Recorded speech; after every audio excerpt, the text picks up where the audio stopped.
8:30 का डाला है टाइम है। नमस्कार दोस्तों, साइंस की क्लास में आप सबका स्वागत है।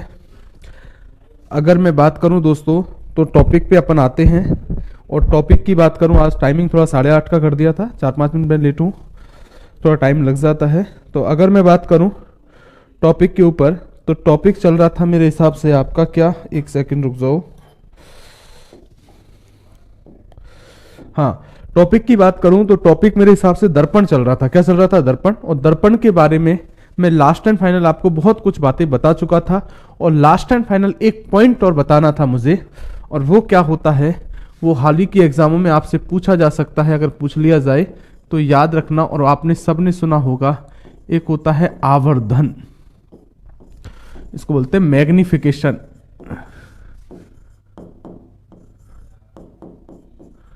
मैग्निफिकेशन, ठीक है।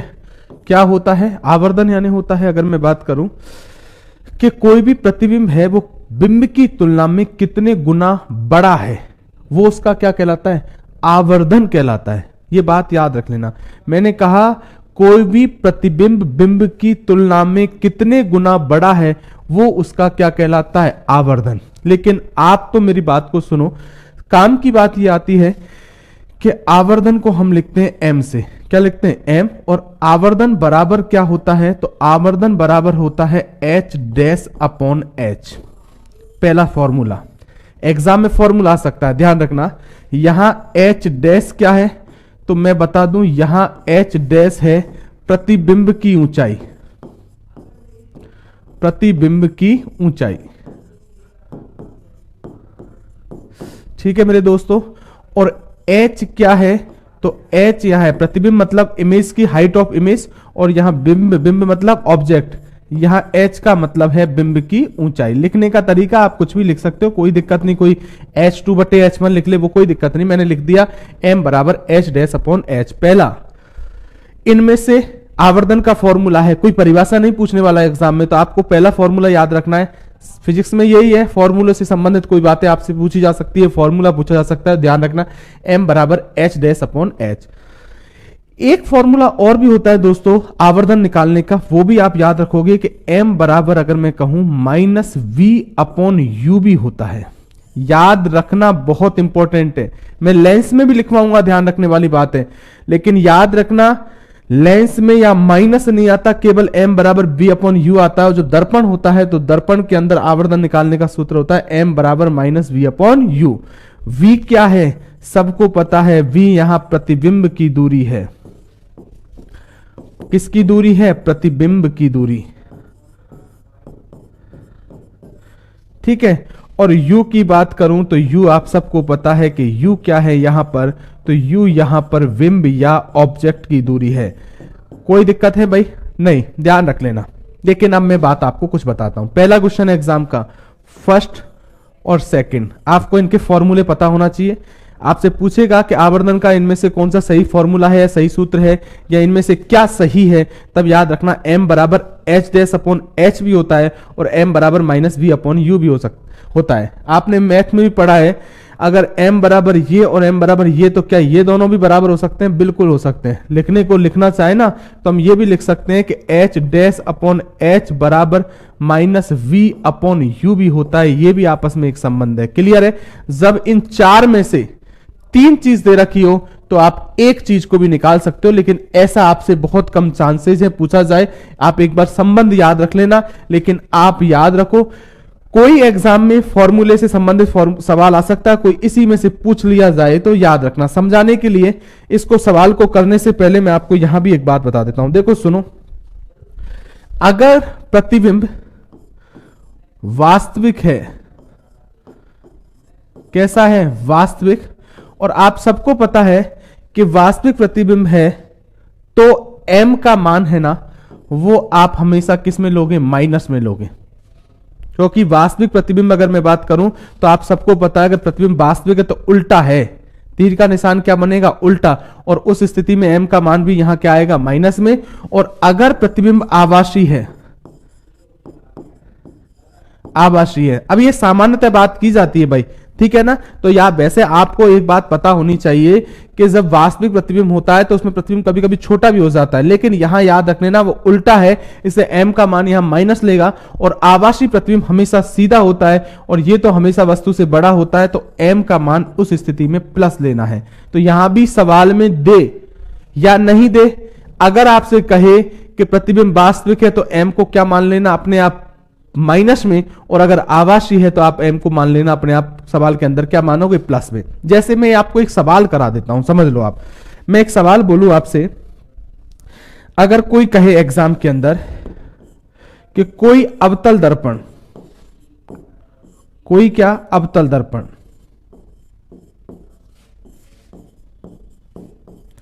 कोई अवतल दर्पण 10 सेंटीमीटर दूरी पर रखे बिंब का 3 गुना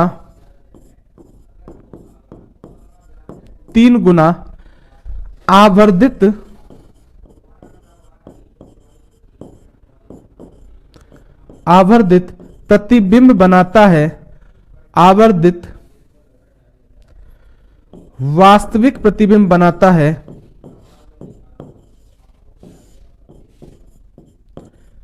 वास्तविक प्रतिबिंब बनाता है तो प्रतिबिंब की दूरी ज्ञात करो। चलो, इससे संबंधित मैंने एक सवाल भी लिख दिया आपसे, ठीक है ना। यहां बुक में अगर मैं बात करूं तो आपको तो वैसे भी पता होना चाहिए कि देखो कोई अवतल दर्पण दे रखा है, पहली लाइन क्या देखोगे, अवतल दर्पण कितनी दूरी पर, 10 सेंटीमीटर दूरी पर रखे किसी बिंब का 3 गुना आवर्धित वास्तविक प्रतिबिंब बनाता है। तो देखो दूरी वाला फॉर्मूला कौन सा था आपको पता है, ये तो ऊंचाई वाला था। ये m बराबर, मैंने कहा ज्यादातर सवाल इसी में से पूछेगा, m बराबर होता है minus v upon u। v क्या है, प्रतिबिंब की दूरी, u क्या है, बिंब की दूरी, और m क्या है, आवर्धन। इस सवाल पे आ जाओ आप नेक्स्ट पर, ठीक है। मैं इधर कर दूंगा आप सवाल को, देखो सुनो, देखना इधर। अगर मैं आपसे ये कहूं दोस्तों यहां क्या फॉर्मूला लगेगा, तो आप सबको पता है कि m बराबर हमको पता है कि माइनस v अपॉन u होता है। क्लियर। हमको क्या दे रखा है, b पूछ रहा है, u दे रखा है और m दे रखा है। कैसे, क्या क्या दे रखा है, देखो सुनो, हमको m दे रखा है कितना, 3 गुना बिंब का 3 गुना आवर्धित वास्तविक प्रतिबिंब बनता है। प्रतिबिंब कैसा बन रहा है दोस्तों, वास्तविक, और वास्तविक के लिए m का मान क्या होगा, माइनस। कल एक ने पूछा था ऑप्शन के अंदर, कुल कमेंट में देख रहा था, तो एक ने ये कहा था कि सर ये चिन्ह दे दे, तो हमको नहीं, चिन्ह तो देगा ही नहीं कभी, ये बात समझ लो, दिमाग से रख लो, है ना। कि हमको चिन्ह नहीं देगा तो हमको चिन्ह लगाने होंगे, नहीं दोस्त, चिन्ह देगा ही नहीं, चिन्ह आपको ही लगाने पड़ेंगे, ये याद रख लेना। वैसे तो मैंने आपके कमेंट में कल आपकी उपलब्धि भी देखी थी, बहुत अच्छा कर रहे थे आप, है ना, वो भी मैं देख चुका था आपको, ठीक है। ये आपकी जैसी सोच होगी ना वो बहुत ही अच्छी बात है आपके लिए, बहुत गुड लक, बेस्ट विशेष मेरी तरफ से। बहुत अच्छे अच्छे कमेंट कर रहे थे आप कल, बहुत अच्छा आप दिमाग पढ़ाई में लगा रहे हो, ये भी बहुत अच्छी बात है कि इन फालतू बातों से अगर आपका भविष्य बनता है, बहुत अच्छी बात है दोस्तों। क्योंकि मेरे पास इतना टाइम नहीं है कि मैं तुमसे ये कहूं नालायक हो तुम, नहीं कह सकता, ठीक है। क्योंकि मैं आपसे इतना कहने के लिए, मुझे आपसे इतना फालतू की बात करने के लिए इतना टाइम नहीं है कि आपसे करूं। मैं जितना हो सके पढ़ाई पर आप जितना कर सको मेरे साथ पढ़ सकते हो, मेरे साथ फालतू बात करने के मेरे पास ना टाइम है ना आपको देने वाला हूं, समझ में आ रही बात। तो ये ध्यान रखो, बस इतना है कि आपकी सोच का, समझ का, जिन लोगों के लिए, जिन लोगों ने ऐसा किया है उनका मुझे पता चला, बहुत अच्छी बात है, बहुत आपके लिए अच्छी, आपकी जीवन में हमेशा उन्नति हो, मैं यही कहूंगा, ठीक है ना। तो m बराबर इसका क्या मान होता है, -3, ठीक है। आप मुझे बताओ अवतल दर्पण 10 सेंटीमीटर पर रखे बिंब का, किसका, बिंब का, मतलब u का मान कितना है, 10 सेंटीमीटर। क्लियर, ये भी। अब मुझे बताओ आप, एक सेकंड, इसको 3 ही रहने दो। अगर मैं बात करूं कितना u का मान, और u आपको पता है हमेशा यहां भी रखना है ये चिन्ह, तो u मान हमेशा क्या रहता है, माइनस में। अब देखो क्या करोगे, फॉर्मूले में सवाल करोगे तो m दे रखा है आपको, हाँ m दे रखा है कितना, -3 बराबर, वो देखो फॉर्मूला बराबर, माइनस को रहने दो, v पे आ जाओ, ब्रैकेट में कर लो, v निकालना है, ये कितना दे रखा है, -10, क्लियर, -3 बटे 1 कर दूं सवाल के लिए, और आप मुझे बताओ ये माइनस माइनस प्लस नहीं हो जाएगा, तो प्लस कितना हो गया मुझे बता देना, प्लस v बटे 10 हो गया, क्लियर है भाई बात। अब मुझे बताओ मुझे क्या निकालना है, मुझे v निकालना है, तो मैं इधर इधर लिख दूं क्या जगह हो, तो v बराबर -30 आएगा कि नहीं आएगा, बिल्कुल आएगा, क्लियर है मेरी बात। आपको ध्यान रखने वाली बात है, एग्जाम के लिए आप लिखना चाहो तो लिख देना 30 सेंटीमीटर, तो कभी भी याद रख लेना, क्या दिक्कत थी। अब यहां आपको यह ध्यान रखना है, ये चिन्ह है ना, ये बहुत गलती करा देते हैं, बहुत बार सवाल तो सीधा लगता है लेंस और दर्पण के अंदर, लेकिन चिन्ह ही गलत करा देते हैं, ये याद रख लेना। -30 सेंटीमीटर आएगा, आप देख लो कुछ लोगों के तो अभी भी करने के बाद भी गलत हो रहा है, माइनस प्लस में यही दिक्कत आएगी इसके अंदर, मैं आपको पहले ही बता दूं, चिन्ह गलती कराएंगे और चिन्ह से गलती नहीं होनी चाहिए, ठीक है ना, बहुत सीधा है, बहुत कम चांसेस है कोई ऐसा ज्यादा सवाल टाइप पूछा जाए, लेकिन तो भी हमको इतना आपको इनके बारे में पता होना चाहिए, ठीक है।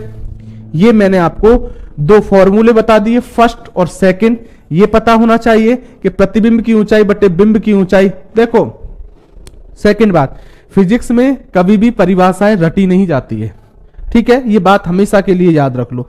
आपसे कोई भी चीज पूछे आवर्धन क्या है, तो आपके दिमाग में सबसे पहले काम होना चाहिए कि हमें उसका फॉर्मूला पता होना चाहिए। हमने देखा कि m बराबर तो h' है, हम ये भी कह सकते हैं कि प्रतिबिंब की ऊंचाई बटे बिंब की ऊंचाई के अनुपात को क्या कहते हैं, आवर्धन कहते हैं, ये भी है। आवर्धन यानी होता है बड़ा, कोई प्रतिबिंब बिंब की तुलना में कितना बड़ा है वो उसका क्या कहलाता है, आवर्धन कहलाता है। तो ये दोस्तों आज मैंने आपको लास्ट एंड फाइनल आपको बता दिया है, किसके बारे में, ये मैंने आपको दर्पण के बारे में। देख लो प्रकाश चल रहा है, तीसरी क्लास है आज, 1.5 घंटे से 2 दिन से क्लास चल रही थी, आज मेरे हिसाब से तीसरी क्लास है आपकी, और उस तीसरी क्लास में भी केवल अभी हमने एक घटना परावर्तन और दर्पण के बारे में पढ़ा है।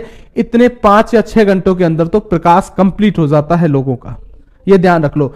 जो लोग पढ़ते होंगे, जो अपनी एनसीईआरटी बुक को देख रहे होंगे, उनको यह भी पता होगा कि मैंने एक लाइन एक्स्ट्रा नहीं लिखवाई है, बस उतनी चीजें पढ़ा दी है कि आपको एक एक चीज समझ में आ जाए, ठीक है। तो अगली घटना पे बात करते हैं, क्या आती है। तो अगली जो घटना आती है या दोस्तों एग्जाम में यह भी बहुत पूछी जाती है, और उसका नाम है प्रकाश का अपवर्तन।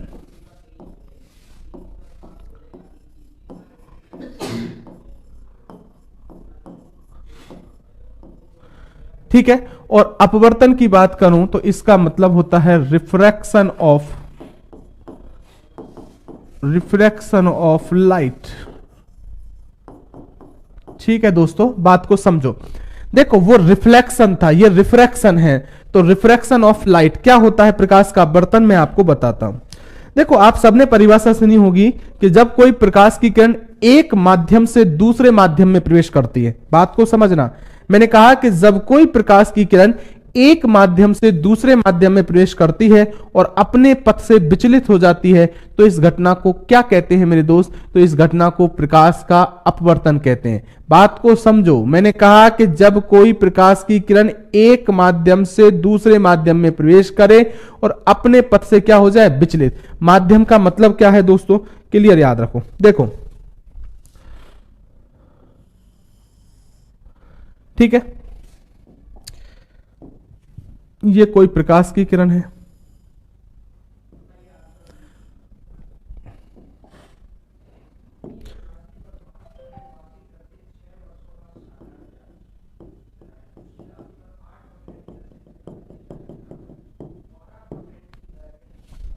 ठीक है। यहां भी वही बातें रहेंगी। अगर मुझसे पूछा जाए ये किरण कौन सी है, तो इसको बोलेंगे आपतित किरण।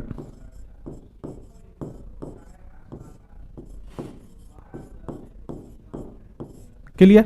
ये बीच में क्या है, तो इसको बोलते हैं अभिलंब, नॉर्मल। ठीक है, ये इंसिडेंट रेज है, ये नॉर्मल है, और ये निकल रही है। अब भाई परावर्तन थोड़ी हुआ है, अपवर्तन हुआ है, तो इसका मतलब ये वाली किरण कौन सी है, तो आप बोलोगे इस किरण को बोलते हैं अपवर्तित किरण। तो इफ रिफ्रैक्शन रेस, क्लियर है भाई बात। माध्यम देखो सुनो,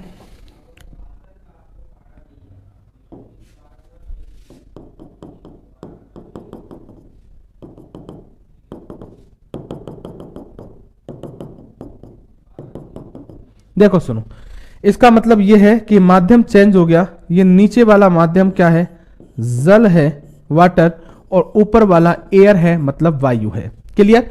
देखो अब परिभाषा को दोबारा सुनना कि जब कोई प्रकाश की किरण एक माध्यम से दूसरे माध्यम में, देखो ये प्रकाश की किरण है, एक माध्यम क्या है, वायु, दूसरा माध्यम क्या है, जल, क्या प्रवेश कर रही है, बिल्कुल कर रही है। फिर मैंने कहा प्रवेश करती है तो अपने पथ से विचलित हो जाती है, क्या विचलित हो रही है, बिल्कुल। ये किरण सीधी जानी चाहिए थी, लेकिन ये क्या हो गई, झुक गई, झुक गई, हट गई, वो बात अलग है। मैं वो कह ही नहीं रहा हूं क्या होगा, कब क्या होगा, मैं तो अभी आपसे ये कह रहा हूं, आप तो ये याद रख लेना कि पर अब उसका अपवर्तन का मतलब क्या होता है। तो अपवर्तन का मतलब होता है कि जब प्रकाश की किरण, जब किसकी किरण, प्रकाश की किरण, प्रकाश की किरण एक माध्यम से, माध्यम मतलब मीडियम, एक माध्यम से दूसरे माध्यम में प्रवेश करती है, दूसरे माध्यम में प्रवेश करती है और अपने पथ से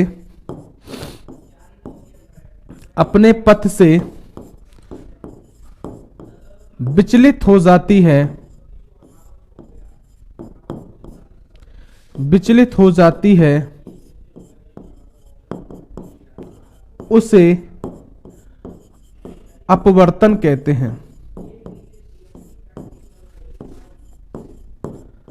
उसे क्या कहते हैं, अपवर्तन। ठीक है ना, यही बात देखो मैंने आपके लिए पूरी लाइन क्लियर रख दी, बस यही ध्यान रखना दोस्तों।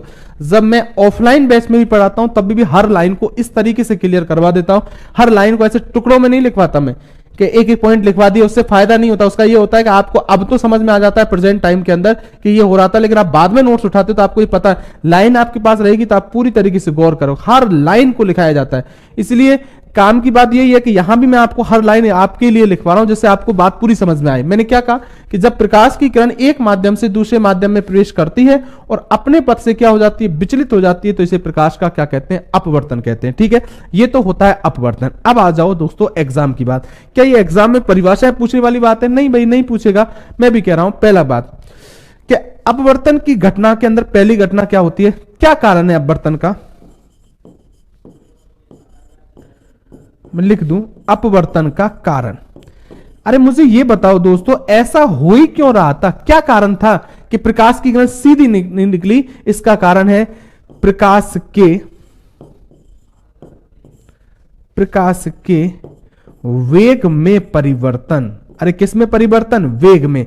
क्योंकि जब प्रकाश की किरण एक माध्यम से दूसरे माध्यम में प्रवेश करती है तो उस स्थिति में अगर मुझसे पूछा जाए तो आप बोलोगे उस स्थिति में प्रकाश के किस में परिवर्तन होता है, वेग में परिवर्तन होता है। किस में, वेग में। कैसे? क्योंकि जब प्रकाश की किरण एक माध्यम से दूसरे माध्यम में प्रवेश करेगी तो दो बातें होंगी, या तो प्रकाश का वेग बढ़ेगा मेरे दोस्तों, या प्रकाश का वेग घटेगा। और इस कारण से ये सीधी ना निकलकर अपने पथ से क्या हो जाती है, विचलित हो जाती है। अभी भी ये बात छोड़ो, कब घटेगा कब बढ़ेगा मैं आगे बात करता हूं। देखो सुनो, तो पहला क्वेश्चन है एग्जाम का, मैं फिर एग्जाम पे आ रहा हूं कि अपवर्तन की घटना में किसमें परिवर्तन होता है, तो आप बोलोगे किसमें, वेग में। क्या और किसी में परिवर्तन होता है? होता है।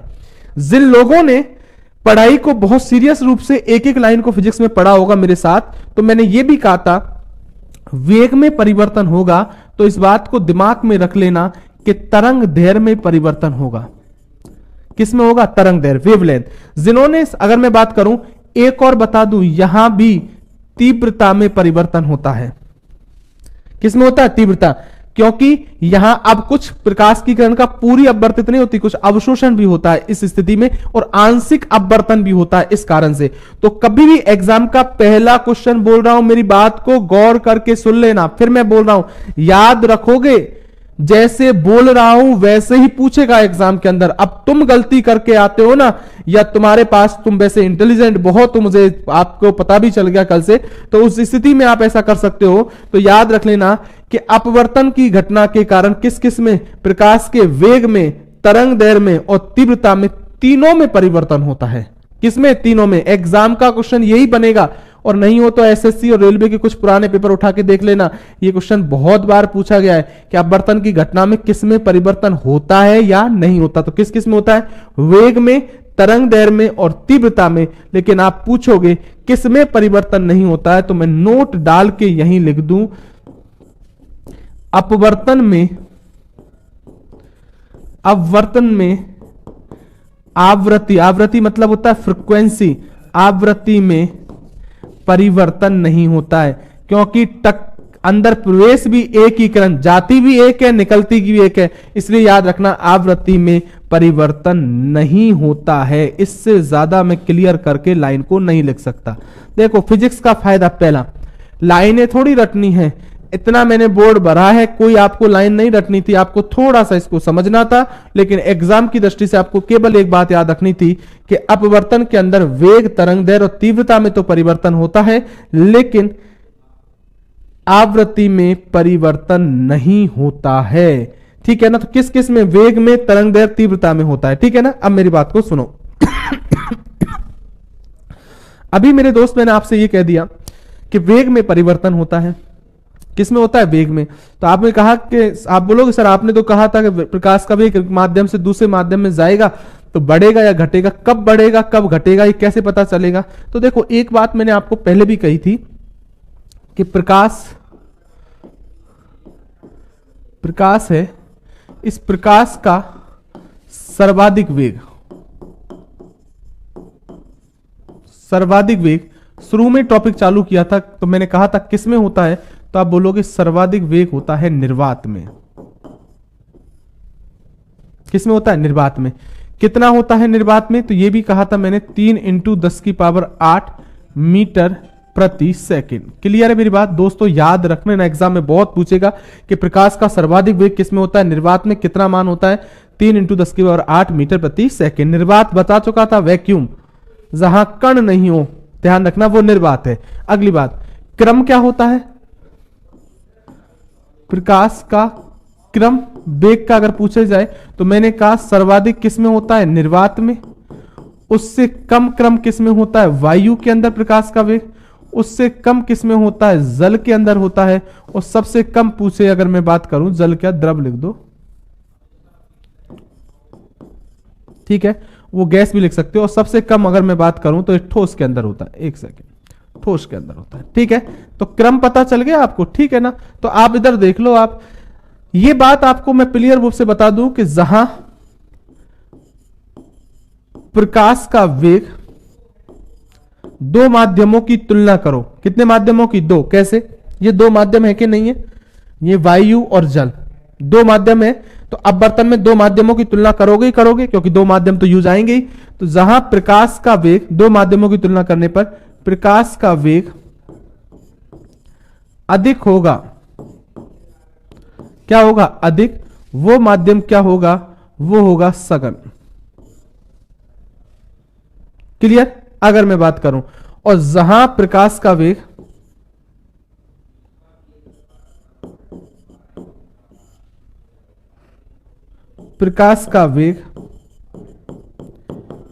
कम होगा दो माध्यमों में, वो कौन सा माध्यम होगा? वो होगा विरल। रियर होगा और एक डेंसर होगा। ठीक है ना?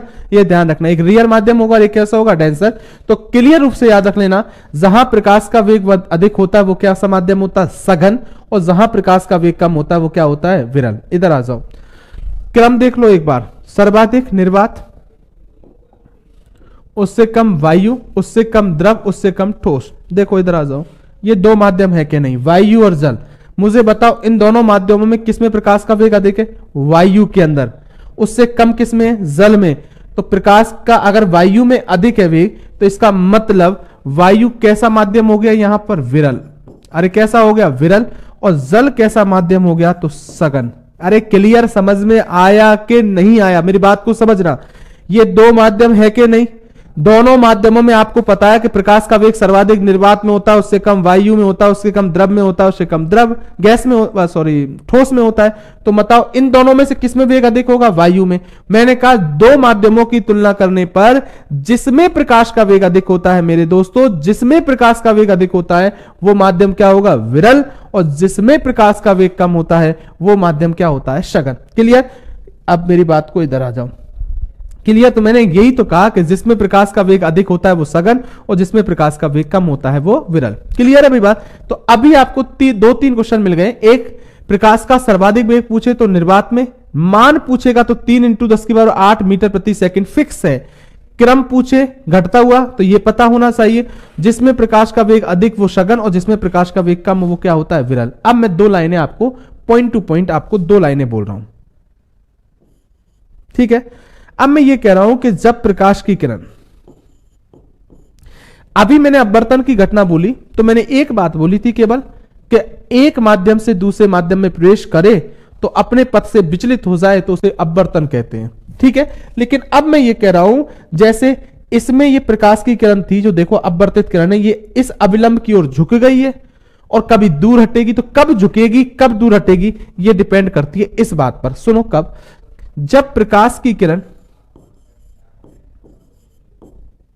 किसकी किरण? प्रकाश की किरण। मैं उधर एक काम करूं, नेक्स्ट स्लाइड पर ही लिख देता हूं जिससे और सही रहेगा, ठीक है ना? मेरी बात को सुनना। मैं नेक्स्ट लाइन लिख रहा हूं कि जब प्रकाश की किरण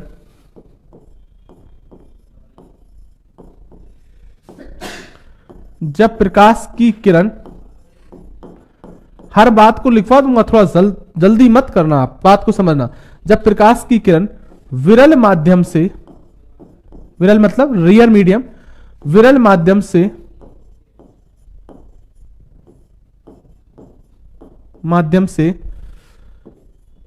सघन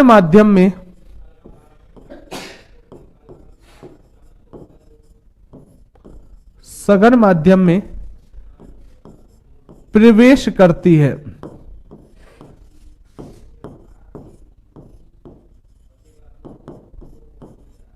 है, तो कुछ समझ में आया क्या? अब मैंने क्लियर कह दिया।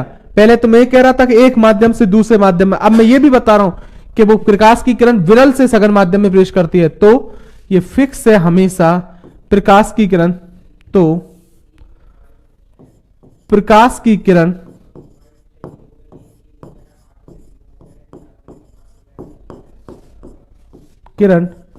अविलंब की ओर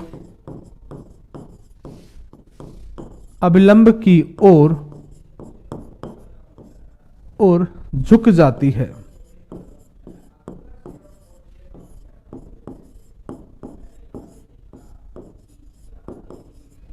क्लियर है भाई बात? मैं ये कह रहा हूं, अब मैंने क्लियर रूप से लाइन को लिखा, जब प्रकाश की किरण विरल माध्यम से सघन माध्यम में प्रवेश करती है। जैसे फर्स्ट वाली घटना थी वो यही घटना थी। अगर मुझसे पूछा जाए तो ये कोई मीडियम का तल है,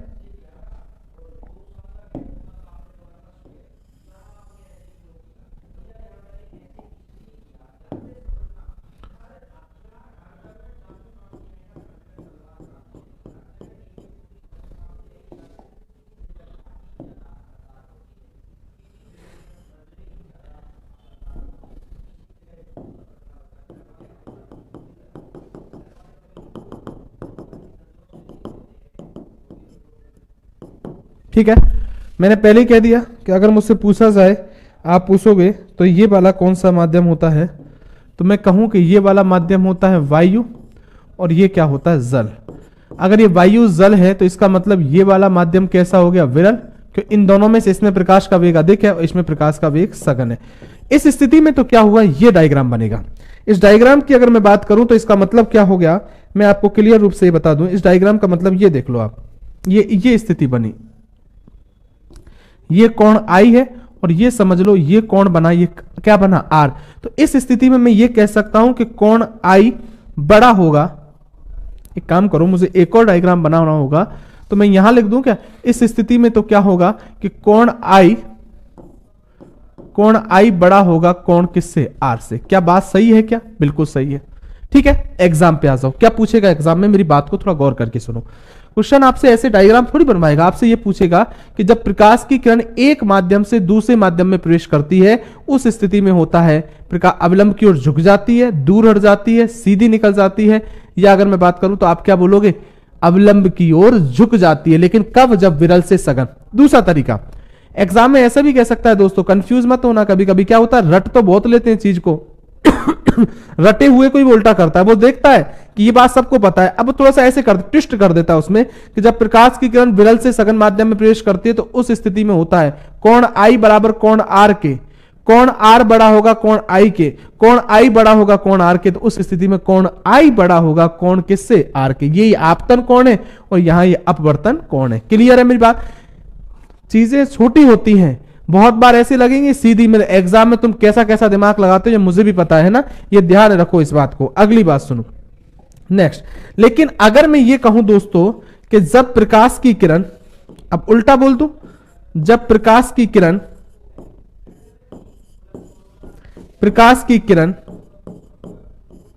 सघन माध्यम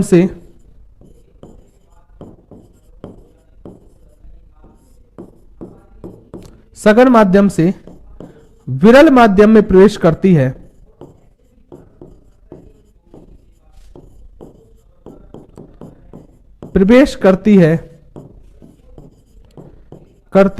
तो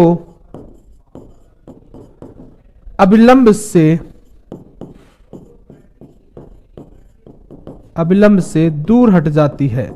क्लियर है मेरी बात? किसी को दिक्कत है? हर लाइन क्लियर हो रही है? अगर आप बस आप थोड़ा सा आप कितना दिमाग लगाते हो ये डिपेंड करेगा। देखो ये माध्यम है, अब मैंने उल्टा कर दिया एक तरह से, ये समझ लो आप तो ऐसे उल्टा कर दिया। अब की बार मैंने ऊपर जल ले लिया इस माध्यम में, ठीक है, मतलब ऊपर ले लिया मैंने जल ले लिया और नीचे ले लिया मैंने वायु वाला माध्यम। क्लियर? ये कोई प्रकाश की किरण ले ली मैंने और ये प्रवेश कर रही है।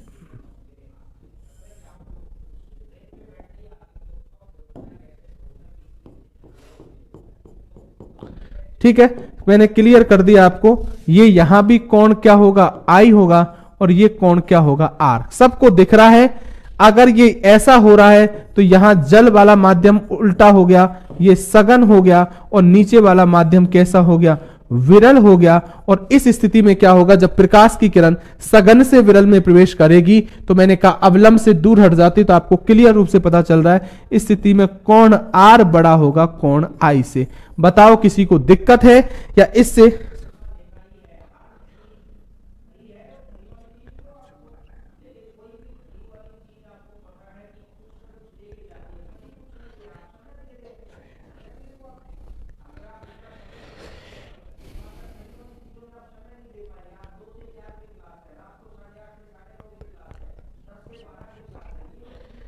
मदन मोहन योग कतई गलत 100%।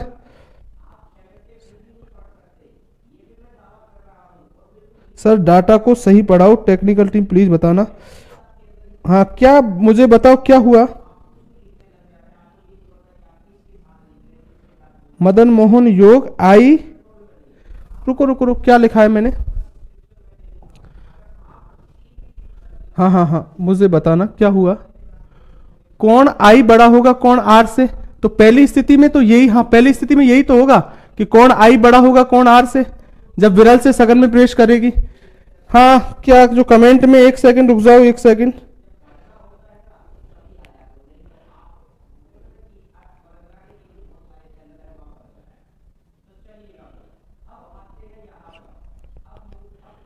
विरल और सघन गलत बताया है, कमेंट कोई देख रहा है क्या? भाई रिकॉर्ड में तो गलत रहना है फिर। एक सेकंड रुको, हाँ भाई एक बात सुनो, एक सेकंड मैं देख तो लूं क्या कौन क्या कर रहा है। हाँ भाई एक बार दोबारा आ जाओ आप। कोई कह रहा है कि प्रकाश का वेग अधिक होता है। अरे अरे अरे अरे यार, अरे बिल्कुल बिल्कुल बिल्कुल दोस्तों, बिल्कुल बिल्कुल, हाँ हाँ हाँ हाँ ठीक है, एक बार देख लो, बिल्कुल सही। अरे बिल्कुल बिल्कुल, हाँ मैंने टेक्निकल टीम, सही बात है, मैंने अभी देखा नहीं था कमेंट, बिल्कुल गलत लिखा है भाई। हाँ जिसमें प्रकाश का वेग अधिक होगा, एक बार यार गौर करके, मैंने कमेंट देखा नहीं, बात सही है भाई आपकी कि जहां प्रकाश का वेग अधिक होता है वो विरल होता है और जहां प्रकाश का वेग कम होता है वो सघन होता है। यहां लिखवाया सही है आपको, मैंने आपको यहां यही बोला है कि यहां प्रकाश का वेग अधिक है वो विरल है, जहां प्रकाश का वेग कम है वो सघन है। ठीक है, वो गलती से मेरे दिमाग से रह गया। हाँ, ये बात बिल्कुल सही है, ये बात आप बता दिया करो। बिल्कुल बिल्कुल बिल्कुल 100% राइट हो भाई। मदन मोहन ने किसने बोला था ये बात सबसे पहले? मुझे ये पता नहीं चल पा रहा। हाँ बिल्कुल ऐसा नहीं, उनको जो मैंने पहले पढ़ाया उनको पता भी होगा मैंने। हाँ बिल्कुल वेग गलत लिखा दिया। हाँ बिल्कुल दोस्तों, एक बार मैं रिपीट कर दूं, सही बोल रहा है भाई मेरे दिमाग से। आप सबको भी वैसे जो पढ़ रहे हो उनको भी पता होगा, गलत नहीं, गलत भूल गया आपको पता भी होगा। हाँ देखो सुनो क्या बोल रहा था मैं, इधर आ जाओ इधर आ जाओ। हाँ भाई ठीक है, एक सेकंड रुक जाओ, ये लो ये। हाँ बिल्कुल मिसप्रिंट कर लेना भाई, क्लियर कर लेना इसको। जहां प्रकाश का वेग अधिक होता है वो माध्यम विरल होता है, जहां प्रकाश का वेग अधिक होता है वो विरल होता है, जहां प्रकाश का वेग कम होता है वो क्या होता है? सघन। ठीक है, बिल्कुल गौर कर गया, मुझे ध्यान रखना है। अब देखो सुनो, यहां कोई गलती नहीं हुई है दोस्तों, केवल इस पॉइंट पर, मगर ये पॉइंट तो बहुत बड़ा गलत हो गया, उससे आपको यहां कंफ्यूज होगा। ठीक है, इधर आ जाओ दोस्तों। मैं ये कह रहा था इन दोनों में किसमें वेग अधिक है? वायु। देखो समझाया तुमको सही था, बस वो गलती से उधर मुझ पर ध्यान नहीं रहा। जहां प्रकाश का वेग अधिक है, और आप सबको पता है मैं भी इंसान ही हूं आपकी तरह, और थोड़ा सा तो किसी कारण से अगर मुझे ध्यान नहीं रहा तो आप बस ये है, यही कभी कभी ऑनलाइन ऑफलाइन में चक्कर पड़ जाता है कि ऑफलाइन में ऐसा होता है, वैसे में हमेशा मेरी आदत है, आपको सबको पता हो जो लोग पढ़ते, जैसे कभी कभी किसी को, मैंने आपसे बोला कल की तरह, कभी किसी को विश्वास नहीं होता है, मैं हमेशा इस बात को ऑफलाइन क्लास में कहता हूं कि कभी कभी ऐसा होता है। देखो एक टीचर है, एक साथ 50 क्लास लेता रहता है, उस स्थिति में कभी कभी ऐसा होता है कि दिमाग क्या होता है, वो गौर नहीं करता उस बात पे कि इसकी बात सही बोल रहा हूंगा मैं अगर बात करूं तो, लिखने पर गौर कभी कभी नहीं रहता है। उस स्थिति में हमेशा ऑफलाइन बोलता हूं कि आप याद दिला दिया करो, हाँ सर ये गलत हो रहा है, तो उससे पता चल जाता होता भी है। लेकिन यहां ऑनलाइन में क्या हो गया कि कोई, मैं कमेंट पर थोड़ा सा, कमेंट का मैं आपको बता दूं, कमेंट मेरे थोड़ा सा दिक्कत आपको ही पता है कि मैं जब पढ़ाता हूं तो इतना दिमाग नहीं कि मैं बार बार कमेंट को देखूं, तो मैं गौर नहीं कर पाता बीच चीज में, क्योंकि थोड़ा सा भी कोशिश कर रहे हैं हम एक बड़ी स्क्रीन पर कमेंट को लाने की, जिससे फिर मेरे सामने ही रहेगी ना स्क्रीन। अभी क्या मोबाइल में देखना पड़ता है, मैं आपको दोस्तों क्लियर करके बता दूं। अब मोबाइल में देखने में क्या होता है, मुझे मोबाइल के पास जाना पड़ता है, एक एक अक्षर को वहां जाके, आपको भी पता है स्क्रीन, और जब बड़ी दीवार पर स्क्रीन लग जाएगी तब और सामने होंगे तो मुझे क्लियर रूप से और पता चल जाए। ठीक है, जिन लोगों ने बताया बहुत बढ़िया किया। ठीक है ना, और यही पढ़ाई का मतलब है कि कितने लोग जिनको क्लिक ही नहीं किया उनकी तो बात ही छोड़ो, लेकिन क्लिक करना चाहिए था। ठीक है, अब मेरी बात को मैं दोबारा क्लियर करके रिपीट कर दूं। प्रकाश का वेग अधिक होता है वो माध्यम विरल होता है, जहां प्रकाश का वेग कम होता है वो सघन होता है। ठीक है, नेक्स्ट आ जाओ। यहां कोई दिक्कत नहीं हुई है, जब प्रकाश की किरण विरल माध्यम से सघन माध्यम में प्रवेश करती है तो अवलंब की ओर झुक जाती है। वही लिखा है, इन दोनों में प्रकाश का वेग किसमें अधिक है? वायु में। किसमें कम है? जल में। तो जहां अधिक है, मैंने लिखवाया सही है बिल्कुल, एक विरल है या सघन है तो अवलंब की ओर झुक जाती है, कोण आई बड़ा होगा कोण आर से। लेकिन जब सघन से विरल में प्रवेश करे तो उस स्थिति में क्या होगा, अवलंब से क्या हट जाती है? दूर हट जाती है। उस स्थिति में कोण आर बड़ा होगा कोण आई से। ठीक है दोस्तों, क्लियर है, बात समझ में आ गई? क्लियर बात नहीं, आप बिल्कुल याद रख लेना, ये गलतियां नहीं है। एक बात बता दूं, पहली बात तो जो आपको लिखवाई है ये गलतियां नहीं है दोस्तों। ये क्या होता है, ये चीज को बार बार देखो, आपने पता है यहां आपको दिख रहा है, कोई चेंज थोड़ी किया अपन ने, यहां भी विरल लिखा है यहां भी सघन लिखा है, वो बात होती है कभी कभी मिस प्रिंट हो जाती है। ठीक है ना, तो ध्यान रखो। अगली बात फिर काम की बात पे आ जाओ, एग्जाम की। अब तक जितना भी अपवर्तन पढ़ा है दोस्तों आपने, उसमें कोई बहुत बड़ी बातें नहीं पढ़ी, केवल 3 पॉइंट पढ़ा है। पहला, मेन एग्जाम की बात कर रहा हूं, आप ऐसे मत कीजिए दोस्तों, मैं फिर बोल रहा हूं, चीजों को फिजिक्स में रटते नहीं है कि जब प्रकाश की किरण एक माध्यम से दूसरे माध्यम में प्रवेश करे तो अवलंब की ओर झुक जाती है या हट, नहीं, शॉर्ट में याद रखो। पहला क्वेश्चन, अपवर्तन में वेग में परिवर्तन होता है, तरंग दैर्घ्य में परिवर्तन होता है, तीव्रता में परिवर्तन होता है, तीव्रता मतलब इंटेंसिटी, लेकिन फ्रीक्वेंसी आवृत्ति में परिवर्तन नहीं, सबसे इंपॉर्टेंट। दूसरा क्वेश्चन, जब प्रकाश की किरण विरल से सघन में प्रवेश करे तो अवलंब की ओर झुकेगी, और सघन से विरल में करे तो अवलंब से क्या हटेगी? दूर। क्लियर है भाई बात? एक और बात सुनो, एक अगर मैं बात करूं तो एक नया शब्द आता है जिसको एग्जाम के अंदर अगर मुझसे पूछा जाए, बहुत पूछा जाएगा दोस्तों, ध्यान रखना। मैं क्लियर कर दूं आपको और मैं शब्द लिख दूं, वो क्या शब्द है?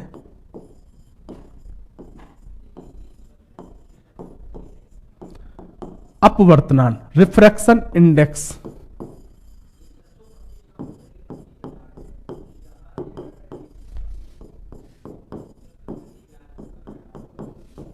ठीक है, क्या होता है अपवर्तनांक? ये एक है वो पॉइंट जो एग्जाम में यहां से भी आपसे सवाल पूछा जा सकता है। अगर अपवर्तनांक की बात करूं तो पहले मैं इसका एक फॉर्मूला लिख दूं कि अपवर्तनांक बराबर,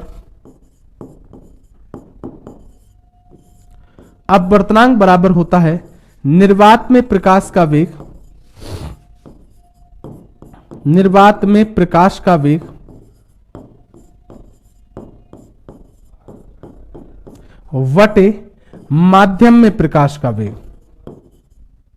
माध्यम मतलब मीडियम में, वेलोसिटी, माध्यम में प्रकाश का वेग वेग यानी वेलोसिटी है ना, प्रकाश का वेग। मेरे दोस्त क्लियर रूप से याद रखना, अगर आपको पता हो कि निर्वात में प्रकाश का वेग बटे माध्यम में प्रकाश के वेग का अनुपात कर दिया जाए तो आप किसी भी चीज का क्या निकाल सकते हो मेरे दोस्त? तो आप किसी भी चीज का अपवर्तनांक निकाल सकते हो। क्लियर है? तो पहला क्वेश्चन एग्जाम में अपवर्तनांक का फॉर्मूला अब पता होना चाहिए कि निर्वात में प्रकाश का वेग बटे माध्यम में प्रकाश का वेग। दूसरी बात, अगर कभी भी एग्जाम में पूछा जाए कि अपवर्तनांक का मात्रक क्या है, मुझे बताओ अपवर्तनांक का मात्रक क्या होगा? आंसर दो, जल्दी कमेंट करो, अपवर्तनांक का मात्रक क्या होगा? वैसे तो मैंने बहुत लोगों को बता दिया तो वो सही बताएंगे, लेकिन सर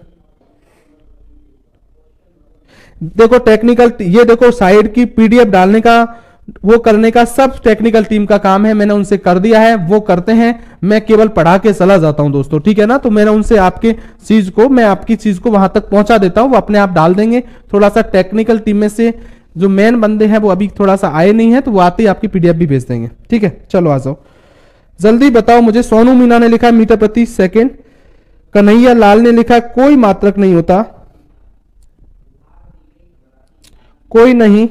भगवान साई ने भी लिखा है कोई नहीं, कोई ना।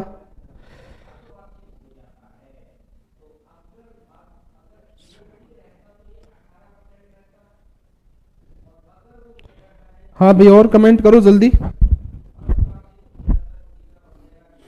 प्रदीप लिखना म्यू, बस यही तो दिक्कत है अभी, मात्रक भी नहीं। कौन कह रहा है जल में ही होती है अपवर्तन की घटना?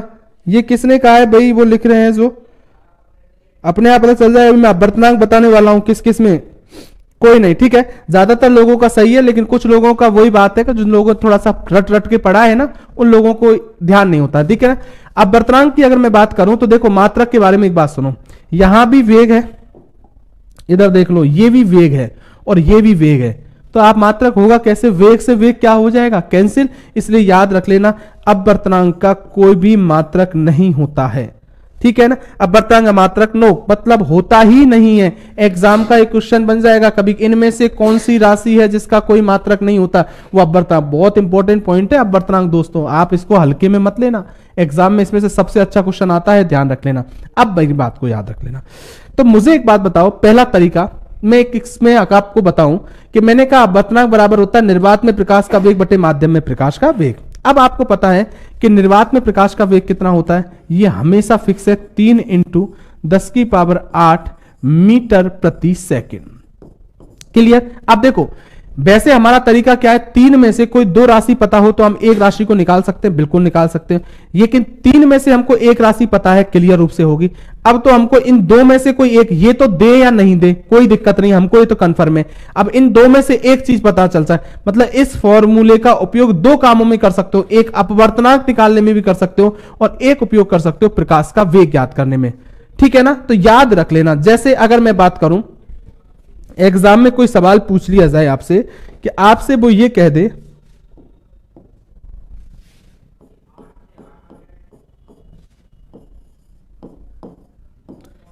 कांच में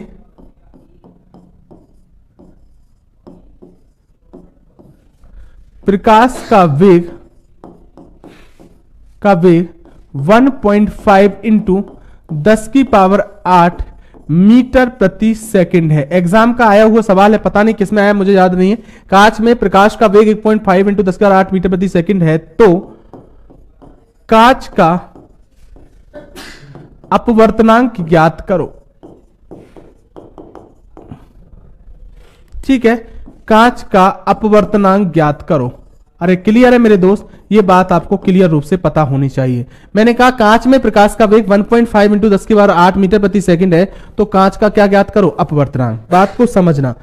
अभी देखो, एक बात हमेशा फिजिक्स में आप इस बात को याद रख लो कि जब कभी भी कोई काम करना, सवाल करना हो, तो आपका मेन काम क्या होता है कि आप एक बात याद रखो, पहले क्या निकलवा रहा है? अपवर्तनांक। इसका फॉर्मूला रख लीजिए। देखो अभी आपके पास फॉर्मूला लिखे हुए हैं मेरे दोस्त, फिर सुनना। एग्जाम में आप पे लिखे नहीं होंगे, आपको याद रखने होंगे। अभी तो आपको मैंने बोला है तो ध्यान रखने। आपसे कोई भी सवाल पूछा जाए, सबसे पहले उसका फॉर्मूला लिखा करो कि अपवर्तनांक क्या है। तो हमको पता है कि अपवर्तनांक बराबर, मैंने पहले ही लिख दिया कि अपवर्तनांक बराबर क्या होता है, मुझे लिखने की जरूरत नहीं है, कि निर्वात में प्रकाश का वेग बटे माध्यम में प्रकाश का वेग। क्लियर?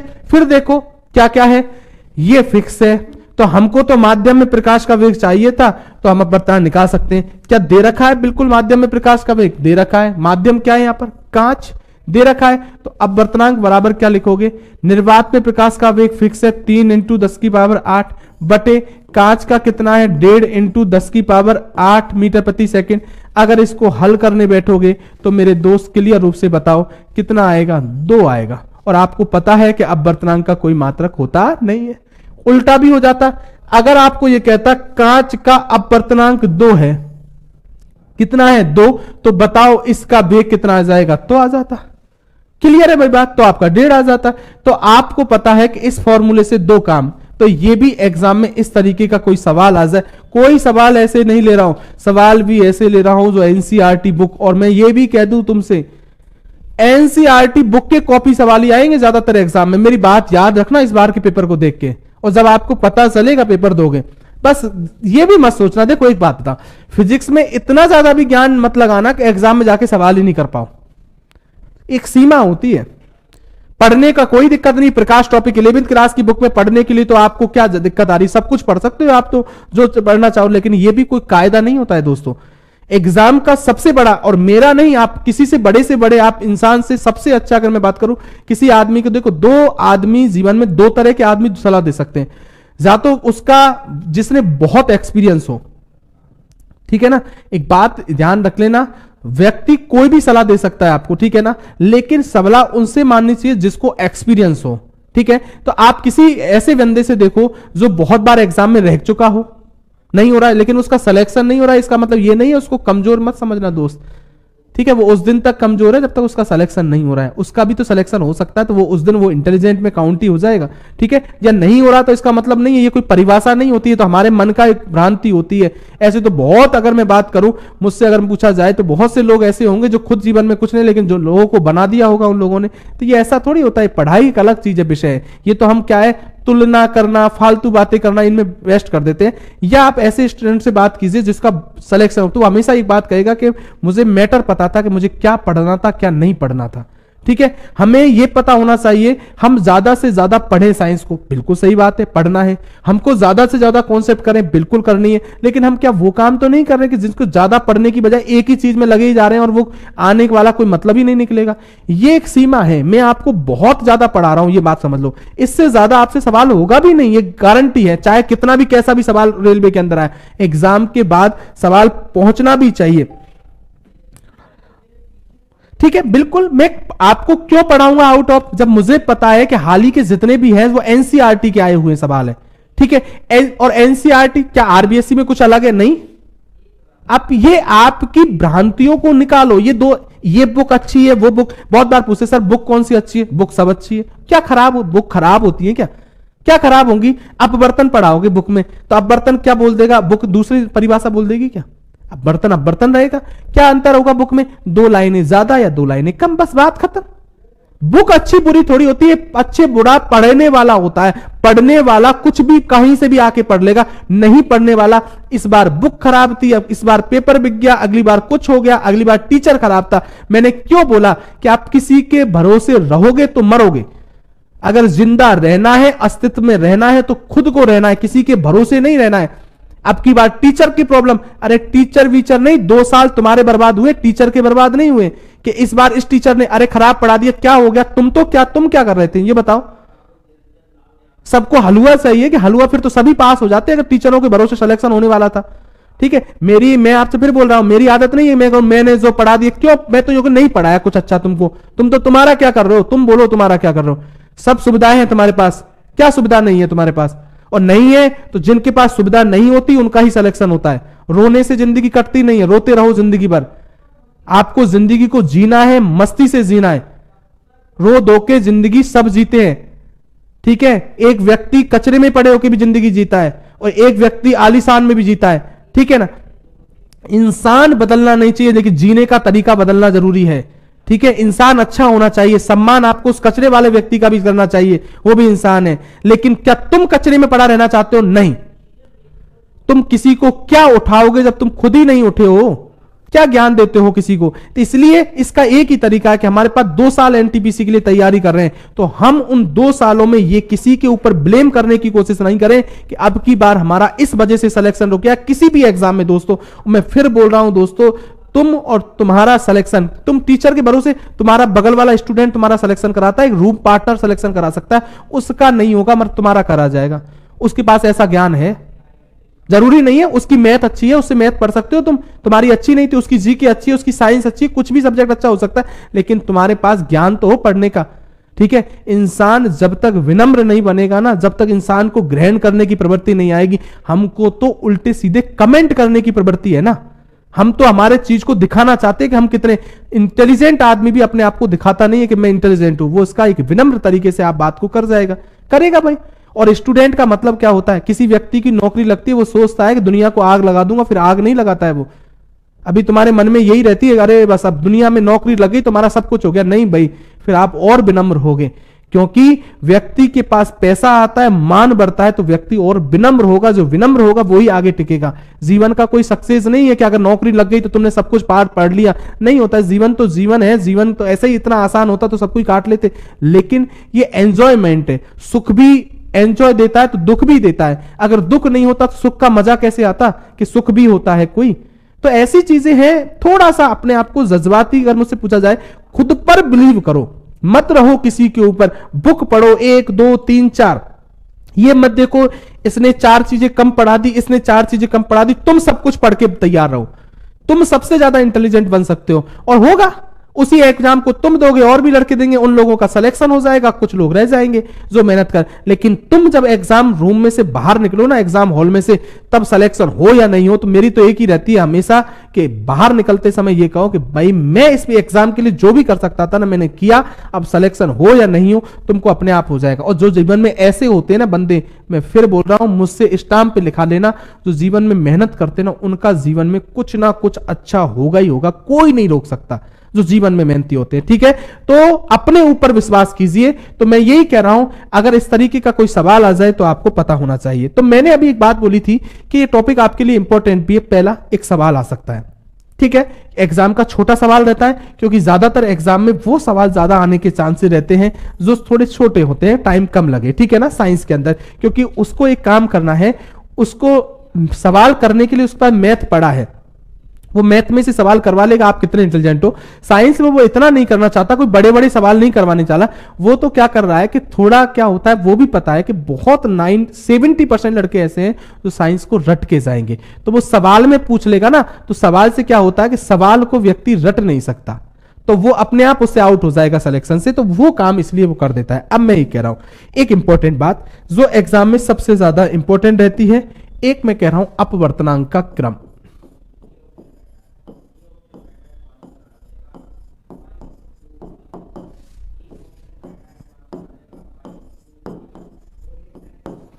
ठीक है, ये कुछ टॉपिक है, ये भी मत सोचना। बहुत से लोग सोचेंगे सर टाइम प्रकाश में टाइम लगेगा, थोड़ा इससे कम टाइम विद्युत में लगेगा, इससे कम टाइम चुंबक में लगेगा, इससे कम टाइम ध्वनि में लगेगा, और टॉपिकों में कम। लेकिन ये टॉपिक ऐसा है, इसमें 2 क्वेश्चन आते हैं, इसलिए टाइम भी लगता है और इसलिए मैं डिटेल से भी आपसे बात कर रहा हूं। ठीक है ना, तो अपवर्तनांक के क्रम की बात करूं तो आप अपवर्तनांक के क्रम में क्लियर रूप से याद रख लेना इस बात को एग्जाम के लिए कि अगर आपसे पूछा जाए सबसे कम अपवर्तनांक वायु का होता है। वैसे एक बात बता दूं, माध्यमों की तुलना कर रहा हूं यहां। वैसे निर्वात का कभी पूछे ना अपवर्तनांक कितना होता है, तो निर्वात का अपवर्तनांक 1 होता है, क्लियर। लेकिन निर्वात कोई माध्यम है क्या? नहीं। तो माध्यमों में बात करूं तो सबसे कम अपवर्तनांक किसका होता है? वायु का। इससे ज्यादा किसका होता है? तो मैं बता दूं, इससे ज्यादा होता है बर्फ का। बर्फ से ज्यादा किसका होता है? तो आप बोलोगे जल का। जल से ज्यादा किसका होता है? तो आप बोलोगे केरोसिन के तेल का। केरोसिन के तेल का। उससे इससे भी ज्यादा किसका होता है? तो आप बोलोगे तारपीन के तेल का।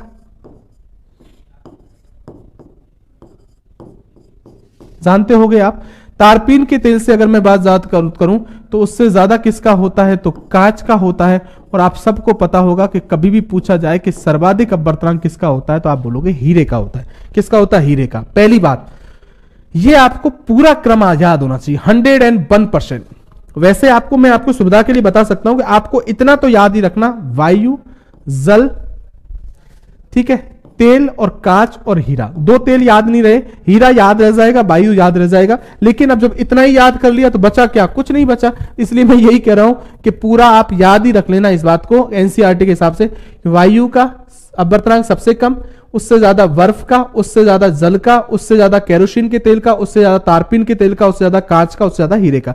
वैसे रटने की जरूरत नहीं होती भाई, आपको केवल याद इतना सा रखना पड़ता है कि जो सबसे कम होता है वायु का, उसका 1.00003 होता है, ठीक है। और सर्वाधिक किसका होता है? हीरे का। उसका कितना होता है? तो इसका 2.42 होता है। यहां थोड़ा सा है, 2.42 सर्वाधिक होता है, कहीं कहीं 2.46 या लिखा मिल जाता है, तो कोई घबराने वाली बात नहीं। 2.42 याद रख लेना, ठीक है। एक ही मिलेगा, या तो 42 मिलेगा या 46 मिलेगा। लेकिन ये क्लियर याद रखना, एग्जाम में बहुत बार पूछा है एग्जाम के अंदर कि सर्वाधिक अपवर्तनांक किसका होता है? तो सर्वाधिक अपवर्तनांक हीरे का होता है। और माध्यमों में सबसे कम किसका होता है? वायु। लिखने की जाए बहुत बार यही तुम रटने की कोशिश करते हो। क्या पढ़ना आप क्या करते हो? सर अपवर्तनांक, तो इसका मैं आपको बता दूं 1.31 होता है, इसका 1.33 होता है जल का, इसका 1.44 आता है लगभग, इसका 1.47 होता है और इसका 1.5 होता है। क्लियर? लेकिन मैं आपसे क्लियर कह रहा हूं, रटने की जरूरत नहीं है दोस्तों, बस आप क्रम याद। क्यों? ऐसे अगर रटने लगे ना तो ऐसे तो बहुत चीजें हम कहां तक रटेंगे। एग्जाम में कोई ये नहीं पूछेगा कि केरोसिन के तेल का अपवर्तनांक कितना होता है, कोई नहीं पूछने वाला। यही ध्यान रखना, आप तो क्रम जरूर याद रखना। मैं इसके क्वेश्चंस बताऊंगा, पूर्ण आंतरिक परावर्तन में भी इससे क्वेश्चन बनेंगे और यहां भी बनेंगे। अभी हाल ही में बहुत लोग ऑफलाइन पढ़ते होंगे, जैसे मैं आपको बताया, आपको हर बार मैं कह रहा हूं इस बार एग्जाम में ऐसा हो सकता है, नई चीज इसमें से पूछ सकता है। ऐसे उनको भी मैं बार बार एक बैच को पढ़ा रहा था, तो मैंने कहा था कि इस बार तो उस बीच में कोई एग्जाम लगी थी, पुलिस से संबंधित थी, अगर सीआरपीएफ की थी या किसी की एग्जाम लगी थी उसके अंदर, हाँ सीआरपीएफ की थी मेरे हिसाब से, तो उसमें एग्जाम में पूछा गया था। तो मैंने उस बैच में कहा भी था, तो वो कह रहे थे सर वही सेम मैंने एक बात कही थी, आप सुनना। ये क्रम आपको इसलिए याद रखना है कि कभी कभी एग्जाम में क्या करेगा, 1 2 4 4 के ऑप्शन ले लेगा और आपसे कहेगा इनमें अपवर्तनांक का बढ़ता क्रम कौन सा है या घटता क्रम कौन सा है। क्लियर? यहां अपवर्तनांक नहीं। एक बात मुझे बताओ, अगर ये अपवर्तनांक का बढ़ता हुआ क्रम है, क्या मैं इस बात को यह कह सकता हूं कि प्रकाश के वेग का घटता हुआ क्रम भी है? जल्दी सोचो सोचो सोचो। मैं ये कह रहा हूं कि यदि मैं ये कह रहा हूं कि ये अपवर्तनांक का बढ़ता हुआ क्रम है, तो मैं इस बात को ऐसे भी कह सकता हूं कि ये प्रकाश के वेग का घटता हुआ क्रम है। क्यों? देखो सुनो, इधर आ जाओ।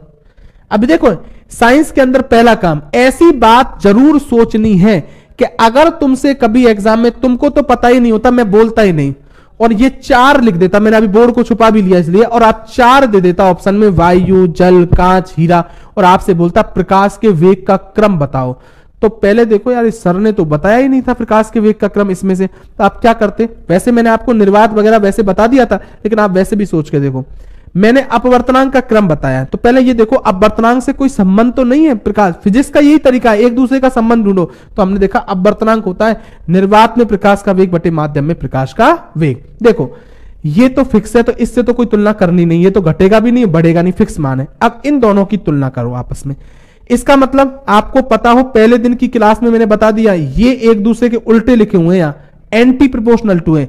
अगर ये बढ़ेगा तो ये घटेगा, ये घटेगा तो ये बढ़ेगा, उल्टा चलेंगे। तो जिधर अपवर्तनांक का क्रम बढ़ रहा है तो उसका मतलब उधर प्रकाश का वेग क्या होगा? घटेगा ही घटेगा। इसलिए अगर ये जो लिख रहे हैं ना, इनमें पूछा जाए कि प्रकाश का वेग सबसे कम किसमें होता है, तो आप बोलोगे हीरे के अंदर, और सर्वाधिक इनके अंदर, सर्वाधिक निर्वात में होता है, लेकिन मैं इन माध्यमों में पूछे तो सर्वाधिक किसमें होता है, वायु में। किसी को दिक्कत है क्या? मैं फिर बोल रहा हूं, मैंने सवाल भी बता दिया आपको एग्जाम में कि कैसे पूछेगा। 4 दे देगा ऑप्शन में, 2 दे दे, 3 दे दे, 4, और आपसे या तो वेग का क्रम पूछेगा या अपवर्तनांक का क्रम पूछेगा। तो आपको इसके बारे में इतना पता होना चाहिए। क्लियर है मेरे दोस्त? तो ये बात याद रख लेना, एग्जाम के लिए आपसे पूछा जाए तो आप इस बात को ध्यान रखोगे। ठीक है, अगली बात पे आ जाओ। तो आप ये यहां याद रख लेना कि कभी भी आपसे कहे कि सर्वाधिक अपवर्तनांक, ये तो डायरेक्ट याद रखना, लिखा हुआ भी है कि सर्वाधिक अपवर्तनांक किसका होता है, तो सर्वाधिक अपवर्तनांक होता है वो हीरे का होता है। क्लियर है भाई? बात याद रख लेना, ध्यान रखने वाली बात है। अगली बात आ जाओ, अगला पॉइंट। अगर मैं बात करूं तो अगर मैं बात करूं तो इस अपवर्तन के अंदर नेक्स्ट पॉइंट आता है, वो आते हैं अपवर्तन के उदाहरण।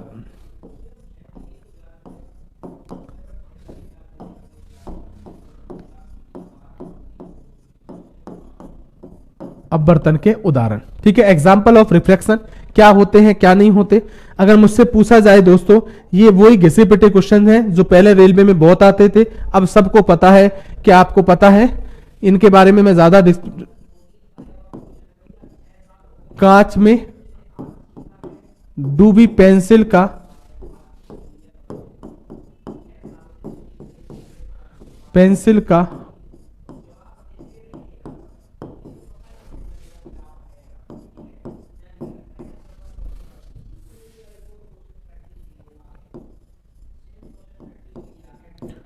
मुड़ी हुई दिखाई देना। ठीक है, एक बार मैं उदाहरण लिख दूं। सेकंड, दूसरा एग्जाम्पल है, अरे कांच में लिख दिया, पानी में। ठीक है, पानी में डूबी हुई पेंसिल का मुड़ी हुई दिखाई देना है ना। एक ये भी याद रख लेना, पानी में डूबे हुए सिक्के का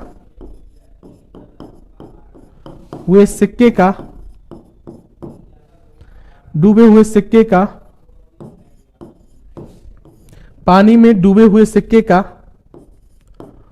ऊपर उठा हुआ दिखाई देना।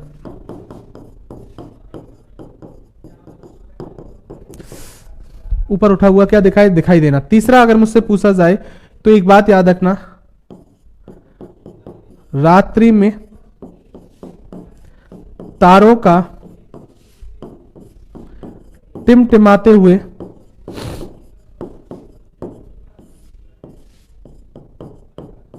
जो लिख रहे हैं वो साथ साथ ही लिख लेना ना, तुम्हारे चक्कर में मुझे खुद को ज्यादा लिखना पड़ता है ना। टिमटिमाते हुए दिखाई देना।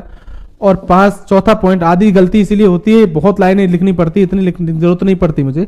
पानी में डूबी हुई पेंसिल का मुड़ी हुई दिखाई देना, पानी में डूबे हुए सिक्के का ऊपर उठा हुआ दिखाई देना, रात्रि में तारों का टिमटिमाते हुए दिखाई देना। और अगर मैं बात करूं सूर्य उदय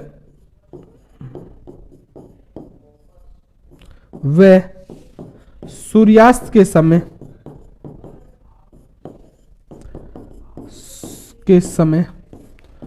सूर्य का, लाल मत बोल देना भाई, लाल प्रकीर्णन होता है, सूर्य का 2 मिनट पहले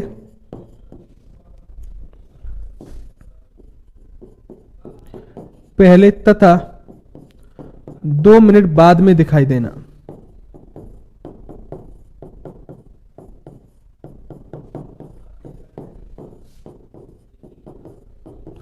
चलो दोस्तों, क्लियर है भी बात? तो आप एग्जाम में चारों एग्जाम्पलों को याद रखोगे। एग्जाम में आपसे बिल्कुल पूछा जा सकता है। ठीक है, कांच पानी में कर दिया मैंने आपको। ठीक है, तो पानी में डूबी हुई पेंसिल कांच की जगह, तो मेरी गलतियां मत देखो। ठीक है, पानी में डूबी पेंसिल का मुड़ी हुई दिखाई देना, पानी में डूबे हुए सिक्के का ऊपर उठा हुआ दिखाई देना, रात्रि में तारों का टिमटिमाते हुए दिखा देना, और सूर्य उदय व सूर्यास्त के समय सूर्य का 2 मिनट पहले या 2 मिनट बाद दिखाई देना। यहां ध्यान रखना, सूर्य उदय होने से 2 मिनट पहले दिखाई देता है और अस्त होने के 2 मिनट बाद दिखाई देना था। मतलब एक दिन में 4 मिनट का अंदर हो जाता है। कितने मिनट का? 4 मिनट का। याद रखना। देखो, तारों का टिमटिमाते हुए दिखाई देना, आपको पता है वायुमंडल में विभिन्न परतें होती हैं इस तरीके से, सौरमंडल, समतल मंडल, इनके घनत्व अलग अलग होते हैं। इसलिए क्या होता है, जब तारों का प्रकाश एक ही होता है, कोई चमक टिमटिमाता नहीं है भाई। वो तो इसमें से जब निकलता है ना परतों में से, तो बार बार अपवर्तन होता है, उसके कारण आपको वो टिमटिमाते हुए दिखाई दे। अपवर्तन होगा तो कभी दूर हटेगी, कभी पास, कभी दूर, तो आपको टिमटिमाते हुए दिखाई देते हैं।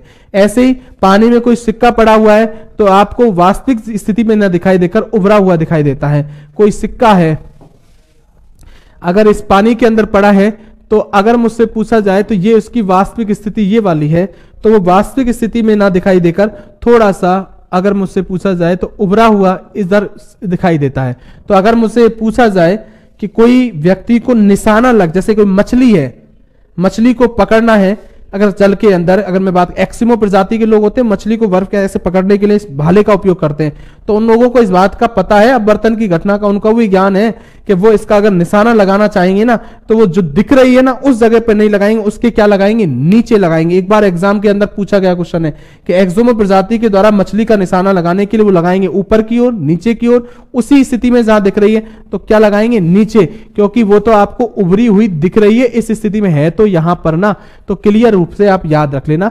कुछ बातें ऐसी होती हैं दोस्तों, मैं फिर बोल रहा हूं, ये अपने पढ़ने से, थोड़ा दिमाग लगाने से, क्या पूछ रहा है समझने से, तो ये उदाहरण आप याद रख लेना, एग्जाम में आपसे पूछे जा सकते हैं। अब इसी अपवर्तन से एक टॉपिक आता है, आपको मिलता है नया टॉपिक, जो ध्यान रखना इसी अपवर्तन का पार्ट है, और वो क्या है तो आप सबको पता है कि वो है लेंस। ठीक है ना। अगर इस लेंस की बात करूं, मेरी बात को सुनना, क्यों इसका पार्ट है तो मैं क्लियर कर दूं इसका रीजन। पहला ही क्वेश्चन, क्योंकि लेंस किस पर, अपवर्तन के सिद्धांत पर कार्य करता है। अरे किसके सिद्धांत पर, अपवर्तन के।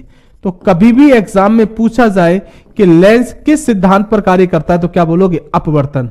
तो लेंस और दर्पण का फर्स्ट अंतर है ये कि दर्पण किस सिद्धांत पर कार्य करते हैं।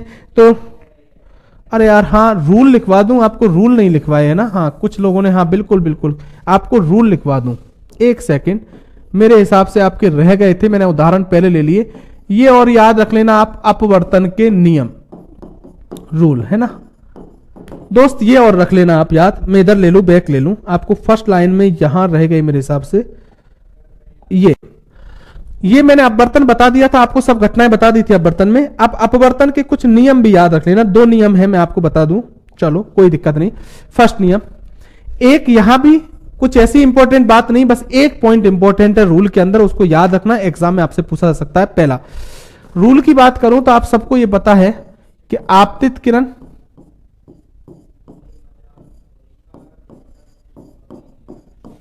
ठीक है, आपको समझने के लिए एक डायग्राम यहां बना दूं है ना मैं इधर को,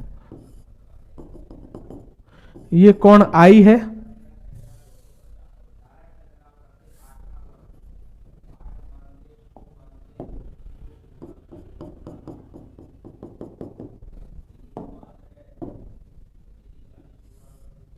और ये कौन क्या है, आर है। ठीक है ना। अब इधर आ जाओ, मैं ये कह रहा हूं आपतित किरण, और एक कौन सी है, अपवर्तित किरण। डायग्राम तो आपको मैंने पहले भी काफी बनवा रखे, अपवर्तित किरण, और एक लिख रहा हूं मैं अविलंब।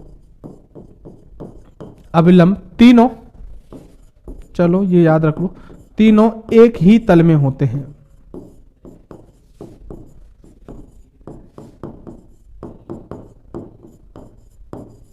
ठीक है दोस्तों, बिल्कुल होते हैं। ये आपतित किरण है, ये आप सबको पता है, अपवर्तित किरण है, और ये क्या है, अवलंब। तीनों ने तल, तल मतलब ये सरफेस, कितना यूज लिया है, एक। बहुत बार दिक्कत होती है, लोग कहते हैं सर एक माध्यम से दूसरे माध्यम में प्रवेश करती, क्या दिक्कत है, लेकिन तल समझते हो, तल तो कितना यूज, अरे अब परावर्तन में भी सेम पॉइंट था, टकरा कर चली गई, लेकिन किस तल से, एक ही तल से टकरा कर गई, तल चेंज कब होता, ये एक और तल बना दिया मैंने, यहां वायु था, यहां जल लिख दिया, या कांच लेता, और ये घटना यहां से चल के और अपवर्तन की यहां होती, तब मैं कहता एक और 2 तल यहां यूज लिए, नहीं, आगे घटना होगी ना तो फिर वो अलग अपवर्तन हो जाएगा, दूसरे नंबर पे काउंट होगा। तो अभी मैंने ये कहा कि इस स्थिति में क्या होगा, तल कितना यूज लिया आएगा, एक।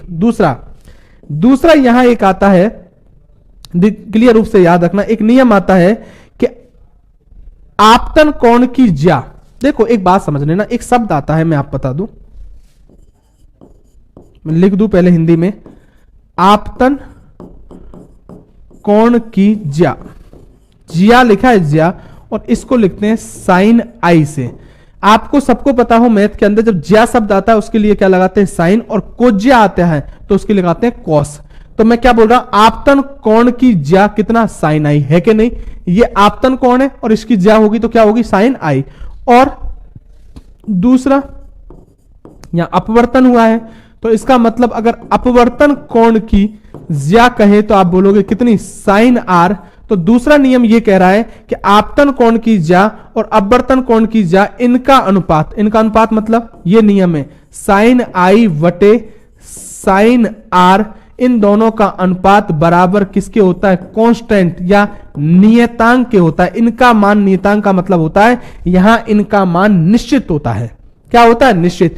तो और इस नियम को क्या कहते हैं, यह इंपॉर्टेंट बात है। इसी नियम को स्नेल का नियम कहते हैं। एक वैज्ञानिक था स्नेल जिसने इस नियम को दिया था, तो याद रखना इस नियम को स्नेल का नियम कहा जाता है। क्लियर है मेरे दोस्त। तो कभी भी तुमसे कभी भी मैं क्लियर रूप से कहता हूं अपवर्तन के कोई नियम एग्जाम में नहीं पूछेगा, ना कोई तरीका पूछेगा, बस इतना सा क्वेश्चन पूछेगा कि स्नेल का नियम क्या है, ऐसे ऑप्शन देगा तब तुम याद रख लेना साइन आई बटे साइन आर का अनुपात बराबर नियतांक। ऑप्शन में जहां मिल जाए वो किसका नियम है, उस नियम को किसने दिया था, स्नेल ने दिया था, क्योंकि इन दोनों के अनुपात का बराबर एक नियतांक निश्चित मान होता है। ठीक है, अगर इन दोनों का मान 1/2 आ जाए इसका मतलब यह है तो ऊपर वाला 1 है तो नीचे वाले का अनुपात का मान 2 ही आएगा, किसी भी सूरत में आए तो वो मतलब इन दोनों का मान निश्चित अनुपात में होता है। ठीक है, तो कभी भी पूछा जाए पहला नियम आपतित किरण अपवर्तन, अरे विवर्त, देखो फिर मैं जल्दीबाजी कर रहा हूं, किसने पढ़ाया तुमको विवर्तन क्या होता है, विवर्तन पढ़ाया जाएगा। प्रकीर्णन क्यों तुम तक नहीं बोलूंगा तब तक तुम्हारे मन में ऐसा, प्रकीर्णन बताऊंगा क्या पूछ सकता है प्रकीर्णन में, मैं आपको वर्ण विक्षेपण पढ़ाऊंगा, अभी आपको व्यतिकरण बताऊंगा। अरे आप पढ़े क्या हो, अभी पढ़ाऊंगा, अब देखो आप। ठीक है, वो छोटे छोटे पॉइंट, पूर्ण आंतरिक परावर्तन, लेकिन ऐसे नहीं पढ़ाऊंगा कि एक टांग यहां से पकड़ी पूंछ यहां से पकड़ी, नहीं। टॉपिक आपको लेंस क्यों चालू किया था, क्योंकि लेंस अपवर्तन का सिद्धांत पर कार्य करता, तो अपवर्तन का ही पार्ट लेंस है, उसको अलग से नहीं कि बुक में अलग से दे रखा तो मैं अलग से पढ़ाऊंगा, मेरे वो मुझे पता है कौन सी चीज कहां कैसे। ठीक है, तो ध्यान रखो मेरे हिसाब से। तो आप तो इतना सा याद रखना नियम, मैं फिर बोल रहा हूं कुछ भी याद मत रखो, रटने की जरूरत नहीं है फिजिक्स में। आप तो स्नेल का नियम कभी पूछे तो क्या होगा, साइन आई बटे साइन आर बराबर नियतांक होता है। ठीक है, तो अब आ जाओ मेरी बात पर जो मैं आपको बता रहा था नेक्स्ट यहां पर, क्योंकि लेंस इसी पर कार्य करता है, ये अपवर्तन का ही तो टॉपिक है, ये तो मैं अलग से हेडिंग डाल रहा हूं, वरना है तो किसका पार्ट है। अगर लेंस की बात करूं तो है तो इसी का पार्ट है लेंस। तो फर्स्ट पॉइंट मैंने लेंस में ये बोला क्लियर रूप से कि लेंस किस सिद्धांत पर कार्य करता है, तो आप याद रख लेना कि लेंस अपवर्तन के सिद्धांत पर कार्य करता है।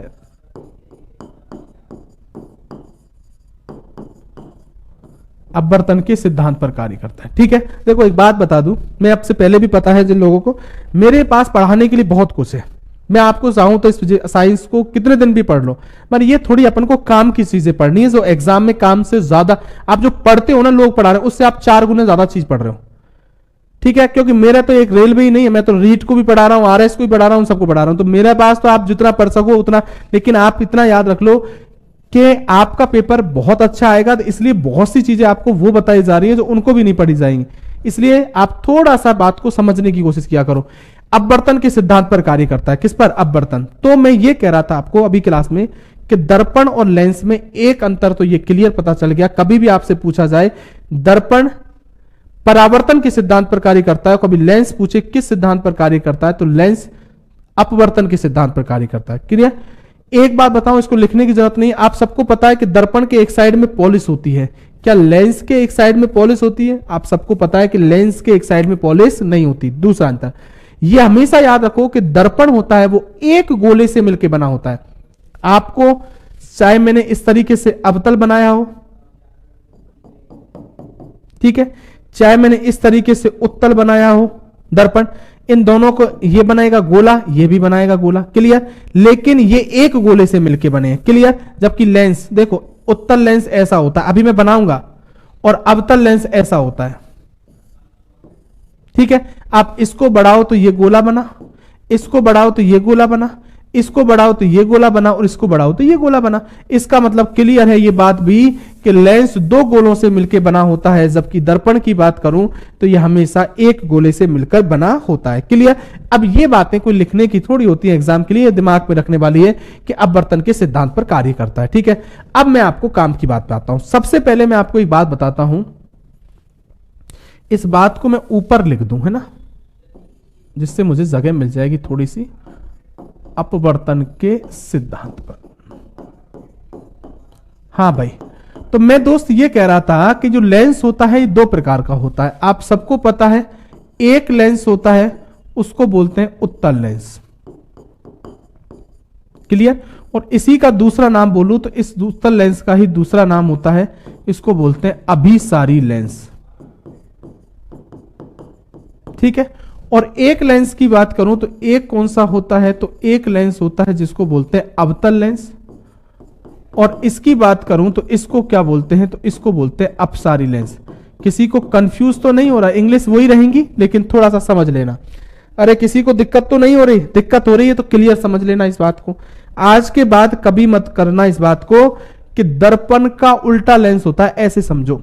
दर्पण का उल्टा लेंस होता है भाई, लेंस में भी उत्तल अवतल है और दर्पण में भी उल्टा। क्या हुआ? देखो, आप देखना, ये उत्तल लेंस है क्या?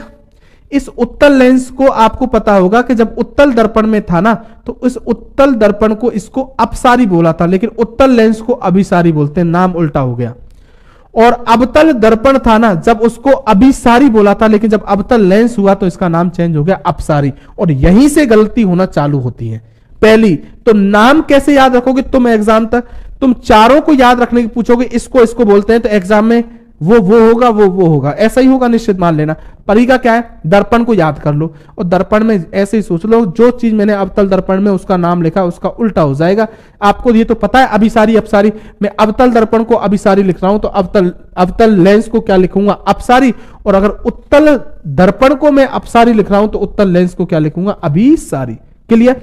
नाम उल्टा तो काम भी उल्टा बिल्कुल होगा, वो जो उनका काम होगा वही करेंगे। तो पहला सुनो, सबसे पहले मैं फर्स्ट पॉइंट आपको बताऊं उत्तल लेंस का, तो पहले तो डायग्राम, ये डायग्राम ये उत्तल लेंस का है, और अगर इसकी बात करूं तो ये किसका है, तो आप बोलोगे ये डायग्राम है अवतल लेंस का। ठीक है, अब मैं ये लिखाऊंगा थोड़ी, आपको कोई दिक्कत थोड़ी है। इस डायग्राम की परिभाषा यहीं से कि उत्तल लेंस बीच में से मोटा और किनारों पर पतला, वो बीच में से पतला और किनारों पर क्या होता है? मोटा। ठीक है ना, ये लिखवाने की जरूरत नहीं है, मैं लिखने की कोशिश थोड़ी करूं, ये आपको समझ में आ रहा होगा, ध्यान रखने में। ठीक है ना, अब मेरी बात को सुनो।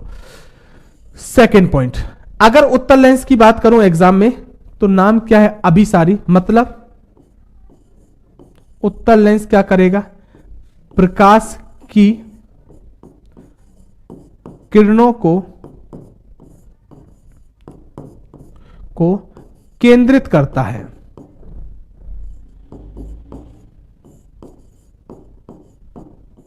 ठीक है, और वहां क्या लिख रखा है? अवतल लेंस में अपसारी। अपसारी मतलब क्या करता है? पूरा लाइन लिखने की जरूरत नहीं मुझे, यह प्रकाश की किरणों को फैलाता है। बताओ मेरे दोस्त, किसी को दिक्कत है? ये केंद्रित कर रहा है, सेंटर्ड कर रहा है, एक जगह इकट्ठा कर रहा है प्रकाश की किरणों को उत्तल लेंस। जैसे अगर मैं बात करूं, जब उत्तल लेंस इस तरीके से, देखो ये इसके अंदर भी इस तरीके से मुख्य अक्ष होती है, और यहां अगर मैं बात करूं लेंस के अंदर, देखो थोड़ा सा मैं एक बात बताता हूं आपको, इधर देखो, आपको पता है कि मुख्य फोकस था दर्पण के अंदर, यहां भी मुख्य फोकस होगा F, लेकिन यहां अंतर, एक को F1 बोलते हैं, एक को क्या बोलते हैं? F2। क्यों बोला ऐसा? क्योंकि आपको पता है यहां गोले कितने बने? 2, तो मुख्य फोकस, क्योंकि यहां वक्रता केंद्र भी 2 बनेंगे, एक 2F1 बनेगा और एक बनेगा 2F2। क्लियर? देखो सुन लो, कोई दिक्कत नहीं होनी चाहिए। आपको बता दूं, जब दर्पण के अंदर गोला एक था तो वक्रता केंद्र भी एक, मुख्य फोकस भी एक। यहां गोले जब दो, एक इसका बनेगा एक इसका, तो यहां बस अंतर है, पहले को F1 बोल दिया, दूसरे को F2 बोल दिया, इधर 2F1 इधर 2F2, इधर याद रख लो, इधर 1 वाले इधर वाले 2। तो जब यहां देखो, यहां भी ऐसा होता है, मैं क्लियर कर दूं, जब प्रकाश की किरण टकराती है ना इससे ये देखो इस दर, तो ये ऐसे मिल जाती है एक जगह इकट्ठी होकर इस तरीके से। तो ये प्रकाश की किरणों को क्या करता है? केंद्रित करता है, यही बता दिया। ठीक है, जबकि अगर मैं बात करूं, नॉर्मली आपको बात करूं, इसमें क्या होता है यही ध्यान रख लो। इसमें देखो,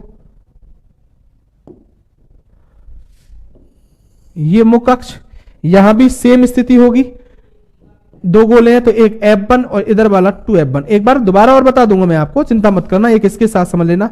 यहां F2 और ये क्या होता है 2F2। चलो क्लियर है दोस्तों। यहां मैं एक बात यहां भी बता दूं, जब इस पर प्रकाश की किरण टकराती है, ये देखो ये टकरा गई, तो ये क्या करती है, इस तरीके से मुड़ती है। तो ये क्या करता है, प्रकाश की किरणों को फैलाता है, जबकि ये प्रकाश की किरणों को केंद्रित करता है। और बताओ इससे अच्छा क्या समझाता आपको, बात को समझ लेना, लेकिन रटना नहीं है, कोई लाइनें डायग्राम वगैरह ऐसा नहीं। आप तो याद रख लो कि ये प्रकाश की किरणों को केंद्रित करेगा, उत्तल वाला और अवतल वाला फैलाएगा। इतना सीधा नहीं है, अभी नाम लिख रखा है तो आपको पता चल रहा है। एग्जाम में उत्तल देगा तो आपको खुद को सोचना पड़ेगा, मिस प्रिंट गलती मत करना आप चीजें। यहां गलतियां नहीं होती, यहां कंफ्यूज होते हैं। दो तरह की चीजें होती हैं, गलतियां होती है आदमी को पता ही नहीं होता, और एक होता है पता तो होता है लेकिन उससे क्या होता है, कंफ्यूज होता है। तो ऐसी स्थिति में खुद दिमाग में रखो कि नाम उल्टे हो गए इनके। अगली बात, अगर उत्तल लेंस की बात करूं तो मैंने कहा नाम उल्टे हुए, तो इसका मतलब क्लियर था कि मैंने कहा कि इनके काम भी क्या होंगे, उल्टे होंगे। ठीक है, तो देखो सुनो क्या, अगर उत्तल लेंस की बात करूं तो इसके बारे में याद रखना ना कि इसमें एक पॉइंट और लिख रहा हूं, सामान्यतः वस्तु बड़ी दिखाई देती है। ठीक है, और इसमें बात करूं तो वस्तु छोटी दिखाई देती है। देखो यहां भी काम हो गया उल्टा। आपको ध्यान हो तो अवतल दर्पण, सुनना मेरी बात को, अवतल दर्पण था उसमें वस्तु को बड़ा देखने में यूज कर रहे थे, लेकिन अवतल लेंस को वस्तु कैसी दिखाई देगी, छोटा देखने में यूज करेंगे। और उत्तल दर्पण में वस्तु छोटी दिख रही थी और उत्तल लेंस में वस्तु क्या दिखती है, बड़ी। बात समझ में आ रही है भाई बात, तो ये बात क्लियर रूप से याद रख लेना, इस बात को आपको ध्यान। अब देखो मैं एक तरीका बताता हूं, एग्जाम का एक क्वेश्चन तुमसे क्या करेगा एग्जाम में, डायरेक्ट वो एक एग्जाम में क्वेश्चन पूछेगा, उसको डायरेक्ट ऐसे ना पूछकर वो ऐसे पूछेगा, मुझे किसी वस्तु को बड़ा देखना है। मैं लिख दूं, मुझे शॉर्ट में लिख रहा हूं, मुझे किसी वस्तु को कैसा देखना है, बड़ा देखना है, तो मैं इनमें से उपयोग करूंगा। पहला ऑप्शन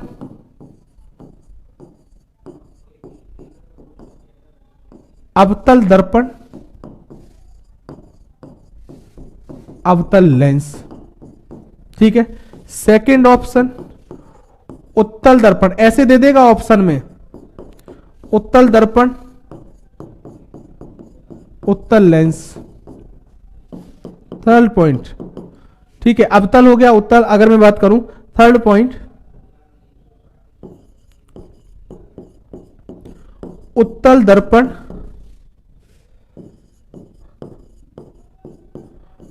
और अवतल लेंस। और चौथा ऑप्शन आ गया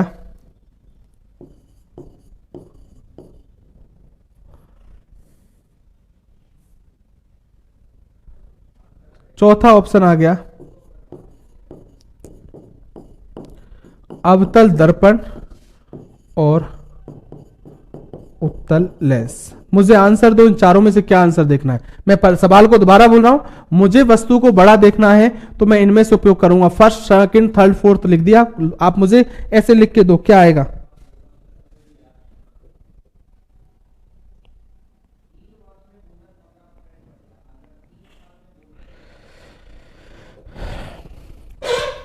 डी डी सब लिख रहे हैं। 4 यश यादव 4, डी डी बेरोजगार प्राणी भी है इसमें। Very good, Sonu Kumar, Rajesh. ठीक है, ज्यादातर लोगों का क्लियर है। अरे क्लियर है, बिल्कुल बात सही है भाई, आप सबको पता है। आप देख लो भाई, मैं अवतल, अब देखो सोचने वाली बात है। एग्जाम में मुझे तो कुछ याद ही ना मुझे, लेकिन आप देखो मैं आपको बताऊं, एग्जाम में सोचने का तरीका, तुम बिल्कुल जाके, तुमको याद तो था, मेरे दिमाग में थोड़ा सा कंफ्यूज हो गया, तुम सोचोगे कैसे, ये सोचो। एग्जाम में तो हम भूल गए। यही तरीका होता है, जहां कंफ्यूजन होता है, चाहे जीके पढ़ो चाहे कोई भी सब्जेक्ट, वहां उसकी दिमाग में रख लो कि ये कंफ्यूजन एग्जाम में भी रहेगा। मैं आपसे फिर बोल रहा हूं, गलतियां पता हो उसको सुधारो। आपको पता चल गया कि यार ये ऐसा हो सकता है, अब मैं क्या करूं एग्जाम में। देखो दर्पण और लेंस में एक बात क्लियर रूप से याद रख लो, एक चीज आपको दिमाग में हमेशा याद रखोगे कि गाड़ियों के जो बगल में दर्पण होता है वो उत्तल दर्पण होता है, सबको दिमाग में रहेगा। और गाड़ियों के बगल में उत्तल दर्पण होता है, इसमें वस्तु कैसी दिखती है, छोटी। क्लियर। अब एक ही पकड़ा जब उत्तल दर्पण में वस्तु छोटी दिख रही है तो इसका उल्टा है कि अवतल दर्पण में वस्तु कैसी दिखेगी, बड़ी दिखेगी। आपने वही दिमाग लगा दिया। आप दिमाग में रख लो कि इसी का उल्टा होगा कि उत्तल दर्पण में वस्तु छोटी दिख रही है तो इसका मतलब अगर उत्तल लेंस होगा तो इसके अंदर वस्तु कैसी दिखेगी, बड़ी, इसका उल्टा। और अगर अवतल लेंस होगा तो इसमें वस्तु क्या दिखाई देगी, छोटी। बताओ किसी को दिक्कत हुई क्या? ये आप दिमाग रखोगे तो आप सबको पता होगा कि ये अवतल दर्पण और उत्तल लेंस, फोर्थ इसका आंसर जाएगा, क्योंकि अवतल दर्पण में वस्तु बड़ी दिखती है और उत्तल लेंस में भी वस्तु बड़ी दिखाई देती है। क्लियर? तो ऐसा ही कभी पूछा जाए, ड्राइविंग सीट पर बैठा होता है, मैंने उसके सामने आपसे कहा भी है कि ध्यान रखना, आपको क्लियर रूप से उसका समतल में ही रख लेना आंसर, ठीक है, समतल दर्पण। अगली अगर मैं बात करूं तो ये मैंने आपको कुछ बातें बता दी हैं जो आपको क्लियर इसके बारे में इतना तो पता होना चाहिए और एग्जाम में इसके बारे में इतनी आपको जानकारी होनी चाहिए जो आपसे पूछा जाए।